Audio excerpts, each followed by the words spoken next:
स्वागत है। आज हम अम्बेजोगाई के कलेक्टर ऑफिस के सामने मौजूद है। यहाँ पे आज सकल मुस्लिम समाज जो है वो यहाँ पे धरने बेमुदत धरने आंदोलन में बैठा हुआ है।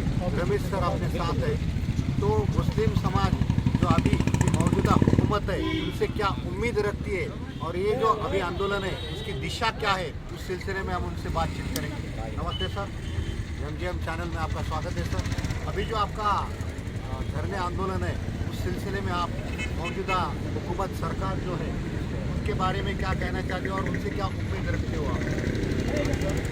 इस तरह से पूरे देश के अंदर में फिलहाल जो माहौल बना हुआ है, खासतौर पर जो जिस तरह से मुसलमानों को टारगेट किया जा रहा है, तो अब हम उन मुद्दों पर नहीं जाना चाहते, बल्कि हम कोई नई मांग लेकर यहाँ पर आए हुए नहीं हैं। हम लोगों का सीधा सीधा ये कहना है कि भारत के जो एक सबसे बड़ा विकसित राज्य है वो महाराष्ट्र है, और महाराष्ट्र के अंदर में 2014 में ही मुसलमानों को आरक्षण दिए जाने के संकेत, यहाँ तक कि अध्यादेश उसका पारित किया गया था।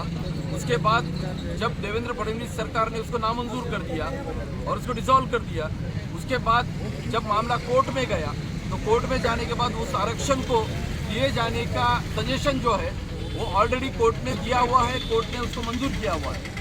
ये हमारी पहली मांग है। जो हमारी दूसरी मांग है वो ये है कि भारत के जो मुसलमान हैं वो पूरी तरह से फिलहाल जो है वो पूर्वग्रह दोषित भावना जो है, प्रेजुडाइज्ड माइंड है, प्रेजुडाइज्ड माइंड को लेकर पूरी तरह से हम लोगों को टारगेट किया जा रहा है। हम लोगों को टारगेट किया जाता है कभी मॉब लिंचिंग के नाम के ऊपर, कभी मस्जिदों के नाम के ऊपर, कभी वक्फ बोर्ड की ज़मीनों के नाम के ऊपर, कभी जय सर का नारा देकर, कभी कोई बात कर कर, कभी कोई बात कर कर हमें टारगेट किया जा रहा है। इसके लिए महाराष्ट्र के सरकार ने भारतीय अल्पसंख्यक समाज अन्याय अत्याचार प्रतिबंध अधिनियम 2015 नाम का, जिसको हम कह सकते हैं कि प्रिवेंशन ऑफ एट्रोसिटी एक्ट, इस तरह का एक कानून 2015 में इसी देवेंद्र फडणवीस ने यहाँ पर मंजूर किया था।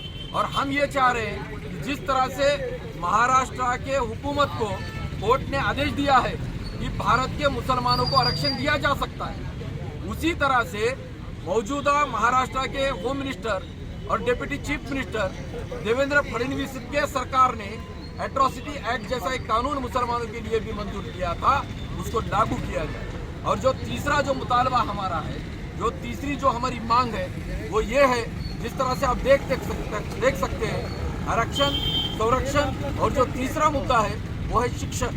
तो हम शिक्षण के ताल्लुक से ये बता रहे हैं कि जिस तरह से बार्टी में और जिस तरह से सारथी के लिए अर्थ सहाय्य दिया जाता है, उसी तरह से मौलाना आज़ाद एजुकेशनल फंड जो है उसके तहत भी हमें फाइनेंशियल असिस्टेंस अर्थ सहाय्य मिले ताकि लोन मिले, क्योंकि मौलाना अबुल कलाम आज़ाद एजुकेशनल फंड के मार्फत हमें लोन दिया जाता है, हमें अर्थ सहाय्य नहीं दिया जाता। तो हम ये चाहते हैं कि भारत के मुसलमान, खासतौर पर महाराष्ट्र के मुसलमानों की पसमानदा हालात, खासतौर पर भारत के मुसलमानों की, महाराष्ट्र के मुसलमानों की जो आर्थिक व्यवस्था है वो पूरी तरह से कोलैप्स है।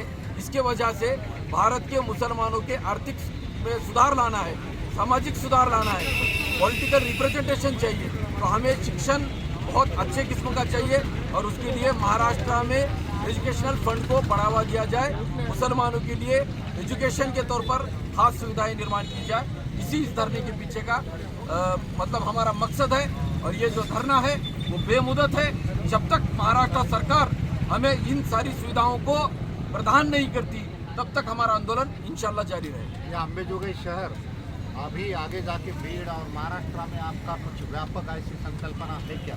अभी पहली बात तो अभी आने वाले कुछ दिनों तक हमारा जो बेमुदत धरना आंदोलन है वो अंबाजोगाई शहर के अंदर में इसी लेवल पर चलता रहेगा।